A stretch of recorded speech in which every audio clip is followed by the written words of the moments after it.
তোমরা ইতিমধ্যে অনেক প্রশ্নের উত্তর পড়াশোনা করে নিয়েছো। এই ইন্টারভিউয়ের প্রশ্ন উত্তর তোমরা ডেইলি বেসিস আমার চ্যানেলে পেয়ে যাবে। ইন্টারভিউর জন্য প্রয়োজনীয় নোটসগুলো আমার কাছ থেকে কিনতে পারবে। দেখো, কোশ্চেনটা ভীষণ আপ টু ডেট কোশ্চেন এবং কোশ্চেনটা করা হয়েছিল সেটা হলো PM cares for children scheme বলতে তুমি কি বোঝো বা এটা সম্পর্কে তুমি কি জানো? PM cares for children. তো এই যে স্কিমটা এটা চালু হয়েছে 2021 সালের 29শে মে। 2021 সালের 29শে মে আমাদের দেশের মাননীয় প্রধানমন্ত্রী নরেন্দ্র মোদী এটা চালু করেছেন এবং শিশুদের জন্য এটা চালু করেছেন। 11ই মার্চ 2022 সালে শুরু হওয়া কোভিড-19 মহামারীতে অভিভাবককে বা আইনি অভিভাবককে অথবা দত্তক পিতামাতা উভয়কেই হারিয়েছে এমন শিশুদের জন্য এই পিএম কেয়ার্স ফর চিলড্রেন স্কিমটি তিনি চালু করেছেন। উদ্দেশ্যটা কি? শিশুদের প্রচুর যত্ন, সুরক্ষা নিশ্চিত করা, তাদের জন্য জীবন বীমা করিয়ে দেওয়া এবং ওই শিশুদের বয়স যখন 23 বছর হবে তখন তাদের জন্য সঞ্চিত অর্থরাশি তাদের হাতে দিয়ে তাদের বাকি জীবনে স্বয়ংসম্পন্ন করে তোলা। এটা হলো পিএম কেয়ার্স ফর চিলড্রেন। এরপরে জিজ্ঞেস করা হয়েছে যে এসএনপি কি? এই কোশ্চেনটা কিন্তু বারবার করে তোমাদের হয়তো অনেককে এটা ফেস করতে হবে ইন্টারভিউতে। 6 বছরের কম বয়সী শিশু, গর্ভবতী মহিলা, ল্যাকটেটিং মাদারদের জন্য কি পরিপূরক খাদ্য, সাপ্লিমেন্টারি নিউট্রিশন প্রোগ্রাম হলো এসএনপি। এই যে এসএনপি, এই প্রকল্পে বছরে মোট 300 দিনের জন্য পরিপূরক খাবার দেওয়া হয়। শিশু ও মহিলাদের মধ্যে যে খাদ্যের যে ক্যালোরির যে ঘাটতি সেটা পূরণে সচেষ্ট হওয়াই হলো এই যে এসএনপি সাপ্লিমেন্টারি নিউট্রিশন প্রোগ্রাম তার উদ্দেশ্য।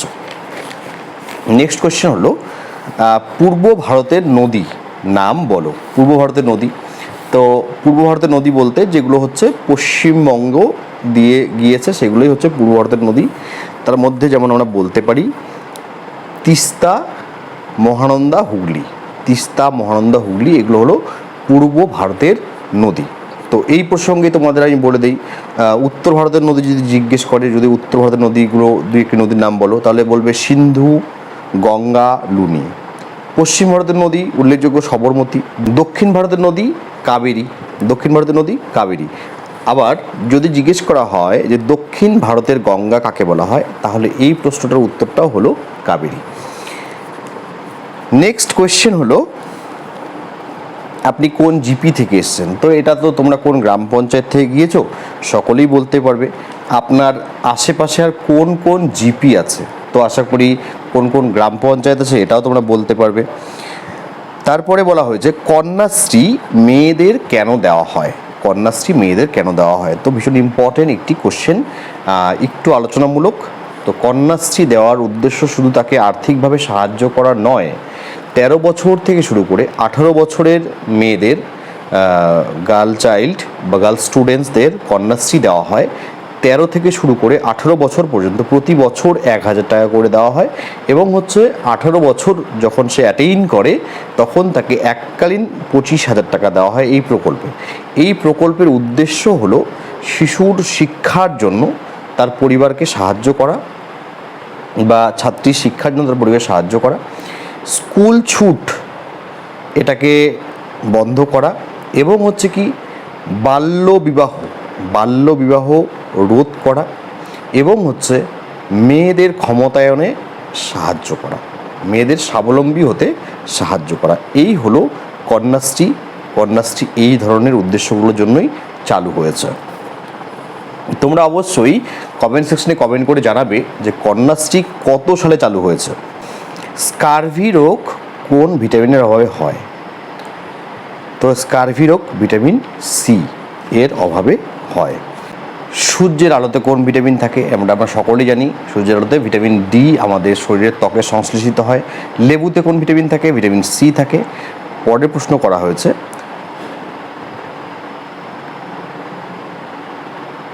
বিদ্যাসাগরের পুরো নাম কি? বিদ্যাসাগরের পুরো নাম কি? তো বিদ্যাসাগরকে হচ্ছে আমরা বিদ্যাসাগর নামে চিনলেও তার প্রকৃত নাম হলো মানে পুরো নাম যদি আমরা বলি তাহলে ঈশ্বরচন্দ্র বিদ্যাসাগর, আর অ্যাকচুয়াল নাম হলো ঈশ্বরচন্দ্র বন্দ্যোপাধ্যায়। ঈশ্বরচন্দ্র বন্দ্যোপাধ্যায় হলো তার পুরো নাম।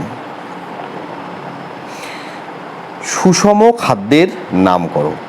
সুষম খাদ্য যদি প্রাণীজ হয় তাহলে দুধ, ডিম। দুধটাকে বর্তমানে হচ্ছে সুষম খাদ্য বলা হয় না, এটাকে তালিকা থেকে বাদ দেওয়া হয়েছে, কারণ এর মধ্যে ভিটামিন সি ও আয়রন থাকে না বলে। আর যদি নিরামিষ মানে ভেজ জাতীয় যদি সুষম খাদ্য দেখো তাহলে সেটা হলো সয়াবিন। সহজ পাঠ বইটির লেখককে? নিঃসন্দেহে তোমরা সকলেই জানো, সহজ পাঠ বইটির লেখক হলেন রবীন্দ্রনাথ ঠাকুর। বিশ্ব পরিবেশ দিবস কবে? বিশ্ব পরিবেশ দিবস হলো 5ই জুন বা 5th জুন। আয়রন কোন খাবারে পাওয়া যায়? লোহা, আয়রন আমাদের শরীরের জন্য প্রয়োজনীয় যে আয়রন সেটা কোথায় পাওয়া যায়? তো সেটা হলো যেমন কলার মোচা, কাঁচকলা, কচু, এগুলোতে হচ্ছে আয়রন প্রচুর পরিমাণে থাকে। এছাড়াও ডালিম, সবেদা, কাস্টার্ড আপেল আয়রন পাওয়া যায়। অ্যানিমিয়া কেন হয়? অ্যানিমিয়া হচ্ছে শরীরে আয়রনের অভাব হলে অ্যানিমিয়া রোগ হয়। প্রেগনেন্সির সময় কোন টিকা নিতে হয়? অ্যাকচুয়ালি গর্ভকালীন অবস্থায় মহিলাদের কোন টিকা দেওয়া হয়? তো এটা হচ্ছে টিডি, টিটেনাস ডিপথেরিয়া। পুষ্টি সপ্তাহ কবে পালন করা হয়? 1 সেপ্টেম্বর থেকে 7 সেপ্টেম্বর পর্যন্ত পুষ্টি সপ্তাহ পালন করা হয়। 2023 সালের পুষ্টি সপ্তাহে যে থিম ছিল সেটা হলো making healthy eating affordable for everyone. Making healthy eating affordable for everyone. Cholera রোগের পরজীবীর নাম কি? Vibrio colliery. লিউকোমিয়া, লিউকোমিয়া দ্বারা আমাদের শরীরের কোন অঙ্গ বা কোন অংশ আক্রান্ত হয়? তো এটা সঠিক উত্তর হলো রক্ত। এইচআইভি এটা ডিএনএ টাইপ ভাইরাস নাকি আরএনএ টাইপ ভাইরাস? সঠিক উত্তর হলো আরএনএ টাইপ ভাইরাস। রিকেট রোগ কোন ভিটামিনের অভাবে হয়? তো এর সঠিক উত্তর হলো ভিটামিন ডি। আমাদের বৃহত্তম মানে পশ্চিমবঙ্গের বৃহত্তম ও ক্ষুদ্রতম প্রতিবেশী রাষ্ট্র কোনগুলি? তো বৃহত্তম প্রতিবেশী রাষ্ট্র হলো বাংলাদেশ, ক্ষুদ্রতম প্রতিবেশী রাষ্ট্র হলো ভুটান। বংশগতির জনককে? মেন্ডেল। মাতৃযান প্রকল্পে সুবিধাভোগী কারা? এটা সঠিক উত্তর হলো pregnant women and new born baby. এবং মাতৃযানের যে নাম্বারটাতে ফোন করলে মাতৃযানের ভেহিকেল অ্যাভেলেবেল হয় সেটা হলো 102, অ্যাম্বুলেন্সের নাম্বার 102। আমি চাইছি যে তোমরা পড়াশোনাটা করো, করে ভালো করে ইন্টারভিউটা দিয়ে চাকরিটা পেয়ে যাও। যদি কারোর দরকার মনে হয় তাহলে অবশ্যই যোগাযোগ করবে আমার হোয়াটসঅ্যাপ নাম্বারে। ধন্যবাদ।